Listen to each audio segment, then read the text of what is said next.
Ladies and gentlemen, boys and ghouls, zombies, robots, and giants of all ages, welcome. My name is Metal Jumpin', and I would like to personally welcome each and every one of you again to my personal Medabots 20th anniversary. Today we have the Bombarder Medapart, a powerhouse part that deals napalm-type damage. Yes, it is the gift that keeps on giving, and while it may be slow and steady, it often wins the race. This Medapart is so powerful, it can reduce many Medabots to a smoldering, twisted heap of broken metal and wires. It's particularly modeled after the missile launcher, and of course, based on the entire Medabots theme, it's also based on a particular type of shrimp. For all of its strengths, it is weak against negate gunpowder parts. These parts are found on the Dan Dagu and Oke Dagu, also known as Gorum and Gorum 2 respectively, who sport this ability on their arm parts. And in later games past Medabots 2, it also has the ability, all of these two Medabots have the ability to negate all of Robo Emperor's part attacks. Before I continue, I must warn you. You should probably expect spoilers, So first seen in Medabots 1, this Medapart was used by the final boss, Robo Emperor, as it's usually connected always to Robo Emperor in the video games. It's seen attached to Robo Emperor in all games later on afterwards, usually and almost always, if not always, as the mid-game boss. There is, however, in one of the latest games, I believe it is possibly 9, he is used as a tutorial robot. You get a special version of Robo Emperor, and with it a special version of the Bombarder Medapart, which is the trash Robo Emperor. It was first spotted in the first episode of the anime, being purchased in kit form by Iwanoi, then cheated from him by the Rockers. Placing against him a 3-on-1 match, they were able to easily defeat him and take a part he hadn't even assembled yet or stuck on his Medabot, allegedly. Which is weird.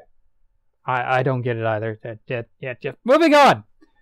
It was later used by the prototype Robo Emperor in 2 separate occasions. First one when it was stolen by Sea Slug, and then proceeded to destroy Dr. Aki's home.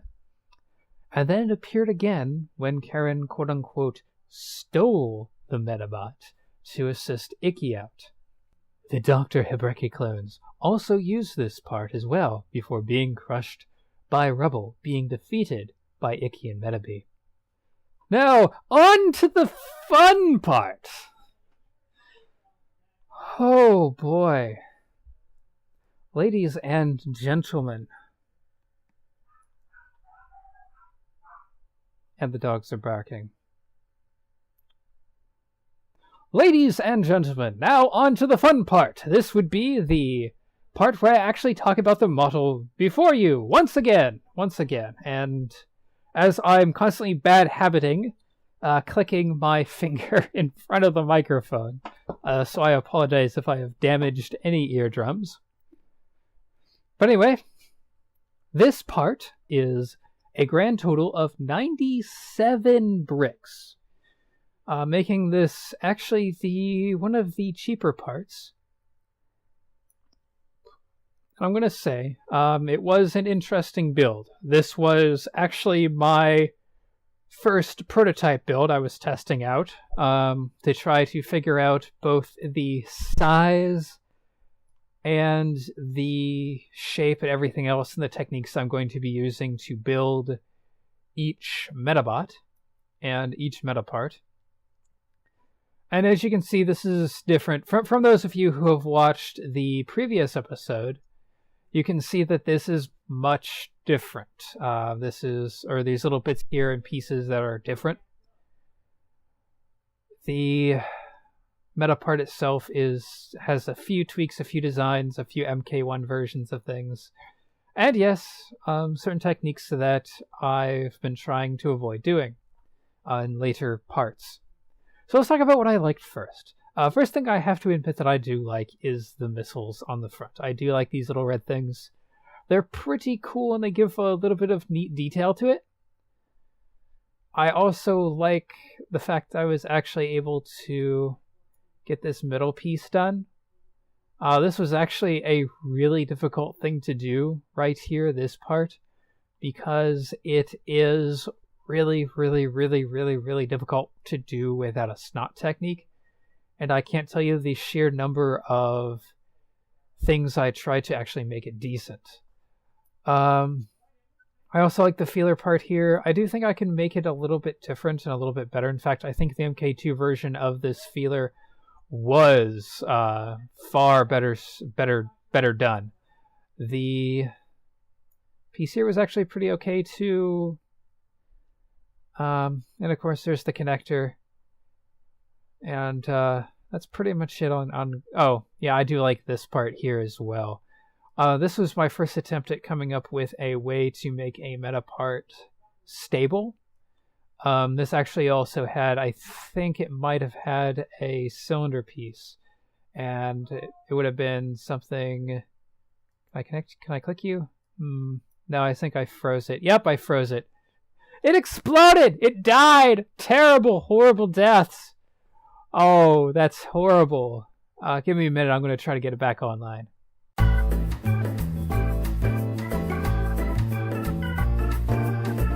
Okay, we're back. Technical difficulties. But, yeah, you can see this is the part I'm talking about. This piece might have been on there for stability issues. Because originally, when you get these and they're old, these pieces, when they get old, they tend to not work very well. And I've actually since then learned a technique to deal with that. And it keeps... It first of all, it makes it look really cool, and second of all, the technique makes it really firm again and really grab, which is really nice. And you can do it to either the ball joint or the socket joint. And eventually, I might talk about it. I might talk about it later on in maybe a tutorial if people would like that. There's a couple of tutorials I'd like to do talking about like maintaining and working with Lego and other bricks, other types of brick, Lego bricks and other types of bricks. Anyway, let's talk about dislike.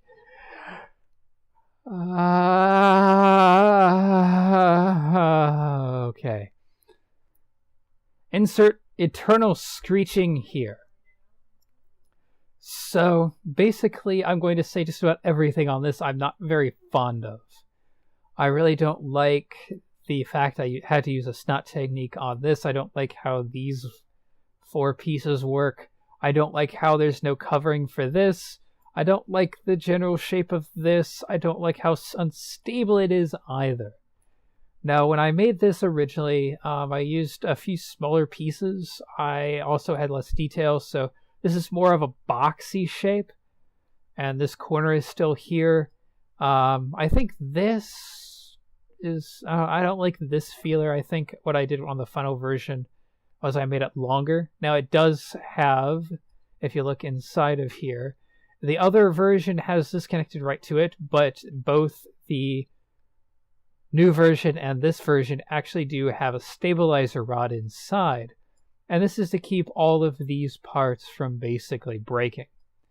It's very easy for parts like this to pop off and get lost and be annoying and get knocked around. Yeah, not fun. Also, I also don't like this. In fact, I've been working on making upgraded variants of this, which I think will work a lot better ultimately than this. I also don't like the sizing of this Medapart. I'm definitely going to choose if I manage to go ahead and rebuild this Medapart. This part's, of course, getting changed to one of the other variants. Because this, interesting enough, this Medabot, holy Medaroli, this is Medabot. Yes, I use that term, get over it. But holy Medaroli is this Medabot horrible. It has so many different variations that between like Medabots 7 and 9, 7, 9 girls mission, all of that. You wind up dealing with a Medabot that has so many different variants of the Bombarder Medapart that I actually looked up all of the different variants from the various games, and then I actually had to look at different artist renditions of this Medabot, because this specific Medapart is so varied. In fact, there's cases where there is an indent here, but not on the sides. There's a case where there's an indent on the sides, but not the top. There's the warning sticker thing. There's a few other variants. There's also several variants that have 2 feelers rather than 1, which makes the Medapart incredibly heavy. And there's just so much that goes with it that it becomes very, very difficult. So at the end of the day, this was very, very difficult to put together. In fact, this took me, I think, around 2 weeks. Let's see here. Anyway, the other thing I don't like really is the lack of mobility in the elbow. I think it really kind of meh.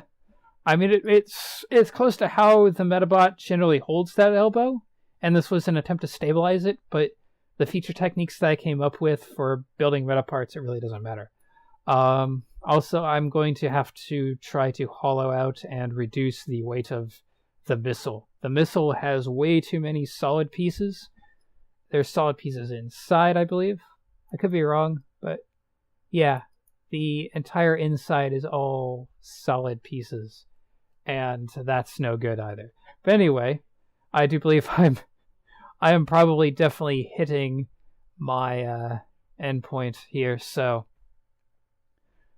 first of all, I want to say thank you all for watching. I would like to, again, eventually do something really cool where I do like show off other people's works. If you've done drawings of Medabots, if you've done drawings of mechs, if you've made mechs out of Lego or other brick companies, such as Mega Bloks or whatever, I wouldn't mind going ahead and posting them up, maybe mid-show, end-show, whatever. But anyway, this is all the time I have for this episode. Thank you all so much for watching, and as always, if I was a bad Demoman, it wouldn't be talking now, Fred.